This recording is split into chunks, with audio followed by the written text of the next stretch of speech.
Guest in the news room की ताज़ा किस्त में हमारे मेहमान हैं डॉक्टर राजेंद्र सिंह। बहुत बहुत स्वागत है सर आपका।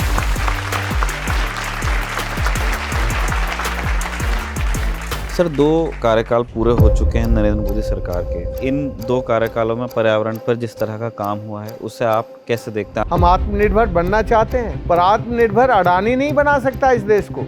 आत्मनिर्भर बनाएगा इस देश का युवा जो आज लाचार है, बेकार है, बीमार है। और मैंने तो 12.5 लाख लोगों को रोजगार दिया भैया, और तुम्हारी सरकार से कभी एक पैसा नहीं लिया किसी से भी। 3000 डाकुओं की बंदूकें छुड़वाई हैं, किसान बन गए हैं। हम ये लोगों को कैसे बताएं कि क्लाइमेट इमरजेंसी जो शब्द है वो एक इमीडिएट थ्रेट के बारे में बता रहा है?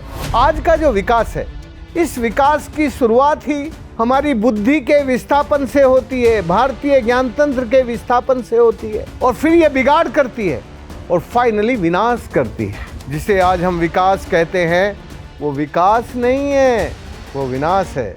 ये तो बात बिल्कुल ठीक है कि इतना कंक्रीट नहीं होना चाहिए, ये प्रकृति का इतना दोहन नहीं होना चाहिए, पर कैसे? धरती को बिगाड़ रहे हैं। धरती बीमार है कि नहीं, भूमि बीमार है कि नहीं, वायु में प्रदूषण है कि नहीं। अभी हमारा बस जरा अग्नि पे नहीं है, यदि उस पे भी हमारा बस चल जाता तो हम उसका भी सत्यानाश कर देते।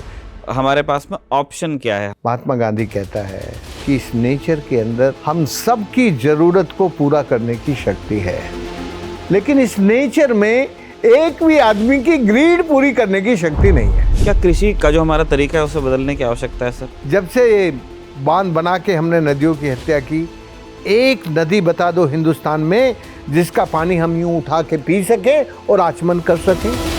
ऐसे एक समाज की कल्पना करें जहाँ बांध ना हो, तो उसमें भी हमें समझ में नहीं आता है कि कैसे रहेंगे। सबसे ज्यादा बांध महाराष्ट्र में बने। महाराष्ट्र सबसे ज्यादा आत्महत्या करने वाला प्रदेश है बेपानी होके। भाई साहब, जब तक एक बांध नहीं था भारत में, तब तक 17% इरिगेशन होता था इंडिया में। एक बड़ा वर्ग तैयार हो गया, स्पेशली सोशल मीडिया के आने के बाद, जो पर्यावरण कार्यकर्ताओं को, पर्यावरण विदों के काम को अब शक की नज़र से देखता है। हिंदुस्तान में 28,000 खदानें बंद कराई थी।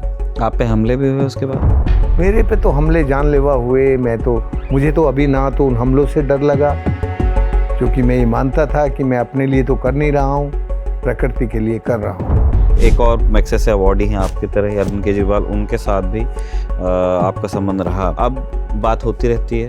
अरविंद को मैंने ये कहा कि तुम जो एक सब काम कर रहे हो ना, ये भ्रष्टाचार के खिलाफ आंदोलन नहीं है। ये आपने कह दिया था अरविंद केजरीवाल से? अरे तभी तो हम दोनों सबसे पहले अलग हुए, नहीं तो हम तो कोर में थे।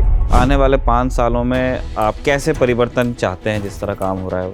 2014 में जब प्रधानमंत्री बने वो, उससे पहले उन्होंने कहा था कि मैं गंगा का बेटा हूँ। गंगा ने मुझे बुलाया। नरेंद्र मोदी जी ने जिस तरह से जंगलों को कटवाया और छुड़वाया, वो सब जानते हैं, मुझे कुछ बोलने की जरूरत नहीं। क्या नदियों को जोड़ना एक ठीक विचार होगा सर, कि जहाँ ज़्यादा पानी है? जब चुनाव आता है तब कुछ सरकारें कहती हैं कि हम नदी जोड़ देंगे और तुम्हारा बाढ़ और सुखाड़ मुक्ति कर देंगे। भारत की नदी जोड़ना भारत के लिए कदाचित भी ठीक नहीं है। ये कॉन्ट्रैक्टर्स को और बड़ी कंपनियों को और कुछ नेताओं की जेब भरने का काम है केवल।